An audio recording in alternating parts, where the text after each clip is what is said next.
Kabar gembira PKH BPN tahap 2 cair mulus Rp1.500.000 ini infonya. Halo Sobat Info Bansos terkini, apa kabar semuanya? Semoga selalu sehat dan dimudahkan segala urusannya.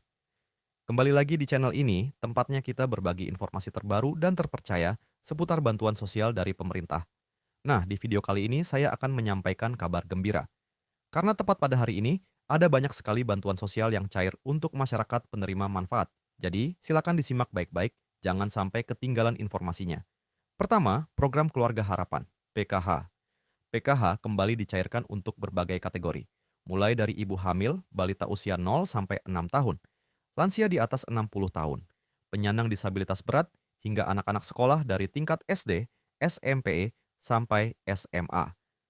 Nominal bantuannya tentu berbeda-beda sesuai dengan komponen masing-masing keluarga. Pastikan dicek melalui buku tabungan atau ATM di Bank Himbara, yaitu BRI, BNI, Mandiri, maupun BTN. Kedua, bantuan pangan non-tunai, BPNT, atau kartu sembako. Untuk penerima BPNT, saldo sudah mulai masuk dan bisa dibelanjakan melalui e-warong atau agen yang sudah ditunjuk. Bantuan ini biasanya berupa saldo senilai Rp200.000 setiap bulan untuk memenuhi kebutuhan pangan pokok, seperti beras, telur, dan bahan pokok lainnya. Ketiga, bantuan langsung tunai, dana desa. Beberapa desa sudah menyalurkan BLT dana desa tahap bulan Mei. Jadi bagi keluarga penerima manfaat di tingkat desa, segera konfirmasi ke kantor desa atau cek informasi dari bank penyalur terdekat. BLTS dana desa ini diberikan untuk membantu meringankan kebutuhan hidup sehari-hari, terutama bagi keluarga yang masuk kategori miskin dan rentan. Keempat, bansos pangan beras 10 kg. Selain bantuan tunai, ada juga bansos beras 10 kg dan minyak 2 liter yang disalurkan melalui Bulog.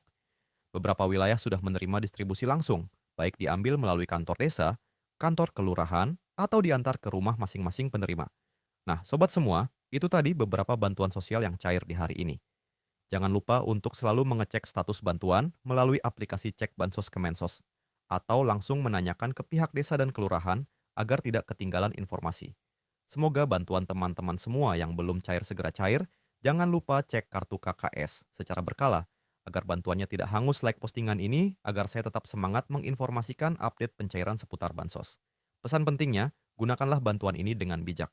Prioritaskan untuk kebutuhan pokok keluarga, pendidikan anak, serta kesehatan. Semoga bansos ini benar-benar bermanfaat dan bisa meringankan beban kita di tengah kebutuhan sehari-hari.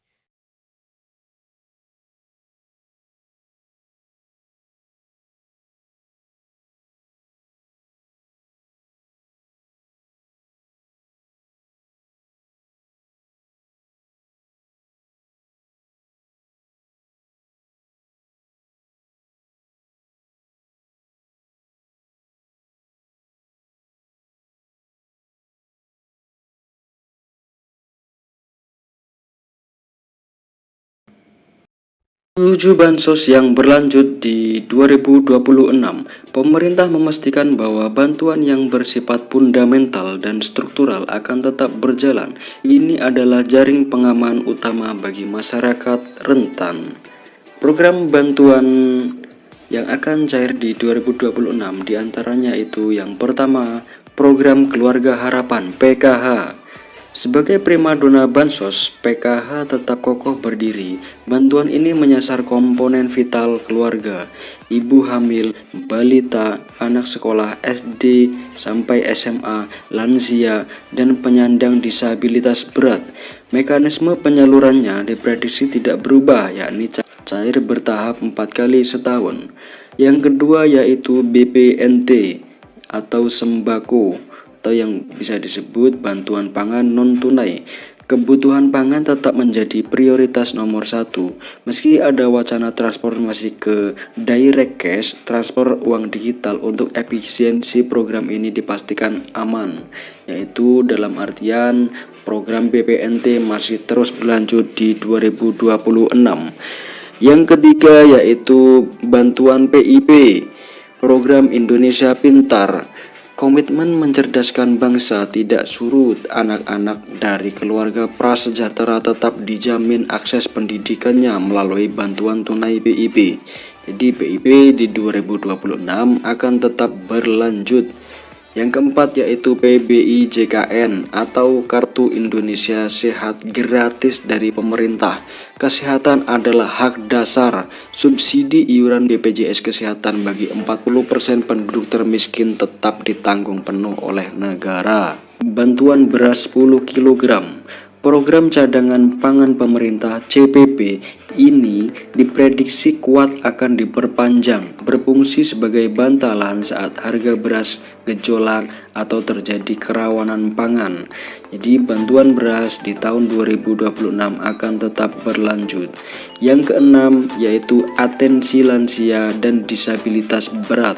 Kementerian Sosial terus menyalurkan bantuan rehabilitasi sosial baik berupa alat bantu, kursi roda, alat dengar maupun makanan bagi lansia tunggal dan disabilitas. Untuk yang ketujuh, bantuan pena pahlawan ekonomi Nusantara. Ini adalah bintang baru bagi KPM usia produktif di bawah 40 sampai 45 tahun yang sudah lama menerima bansos. Pemerintah menawarkan modal usaha hingga 5 juta rupiah. Syaratnya harus siap graduasi atau mundur dari kepesertaan bansos reguler. Setelah usahanya mandiri ya. Jadi nanti akan ada pengembangan apa skill-skill yang bisa dipelajari dan dipraktekkan. Dalam artian harus melalui proses graduasi secara mandiri atau graduasi secara sukarela. Tidak semua kabar itu manis ya. Ini dia yaitu kabar di tahun 2026 menjadi akhir perjalanan bagi bansos yang sifatnya ad hoc atau sementara. Nah, selanjutnya bansos yang kemungkinan di tahun 2026 tidak akan cair lagi yaitu BLT Kesejahteraan Rakyat atau BLT Kesra, BLT mitigasi bantuan tunai tambahan yang sering cair di momen tertentu seperti saat inflasi tinggi atau El Nino dikabarkan berhenti total per 31 Desember 2025. Sifatnya yang fleksibel dan temporer membuat program ini tidak masuk dalam anggaran rutin jangka panjang 2026.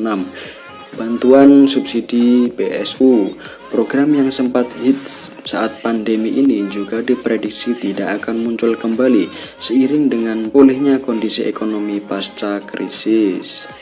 Ya, jadi ada beberapa bantuan yang kemungkinan di tahun 2026 tidak akan cair atau tidak rutin cair per bulan sesuai dengan kondisi yang ada di lapangan seperti inflasi tinggi atau El Nino dan lain sebagainya. Ya, lalu isu yang sangat hangat di tahun 2026 yaitu era baru bansos digital dan seleksi alam KPM. Isu paling strategis di tahun 2026 adalah digitalisasi dan validasi ketat.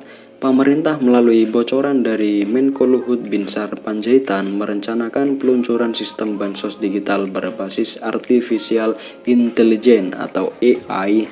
Tujuannya yaitu memberantas hantu bansos alias penerima fiktif, penerima ganda atau salah sasaran. Jadi concern pemerintah sangat concern di situ ya.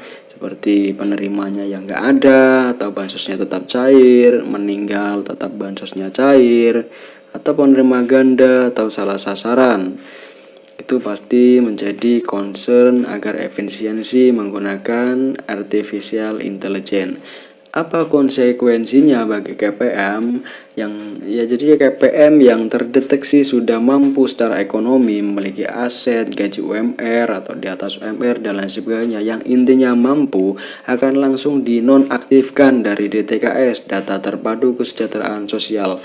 Fokus pemerintah bergeser dari sekedar menyalurkan bantuan menjadi mencetak keluarga yang mandiri secara ekonomi. Saran bagi KPM, jadi simak secara sesama dan teliti. Saran bagi KPM, jangan terlena, pastikan data kependudukan Anda, KK, KTP Anda valid ya dan terbaru. Jadi ketika ada perubahan apapun itu disampaikan ke Dispenduk, datanya itu harus yang valid dan terbaru. Bagi yang masih muda dan produktif, manfaatkan program Pena untuk memulai usaha. Jadi bantuan itu bukan gaji ya sahabat sobat bansos semuanya. Jadi jangan terlalu mengandalkan bantuan sosial dari pemerintah. Gunakanlah bantuan sosial itu untuk produktivitas Anda, membantu ekonomi Anda, membantu usaha Anda agar Anda berkembang dan usaha Anda juga berkembang, dan nantinya ekonomi Anda juga berkembang dan stabil. Karena di masa depan bansos tunai murni akan semakin diperketat seleksinya. Jadi tidak semua orang serta-merta gampang untuk menerima bansos ini. Ya, mungkin itu saja pembahasan dari saya. Jika pembahasan saya kurang jelas atau sobat semua ada pertanyaan yang seputar bansos, saya selalu terbuka. Ya mungkin itu saja dari saya. Kurang lebihnya mohon maaf apabila ada kata-kata yang kurang berkenan.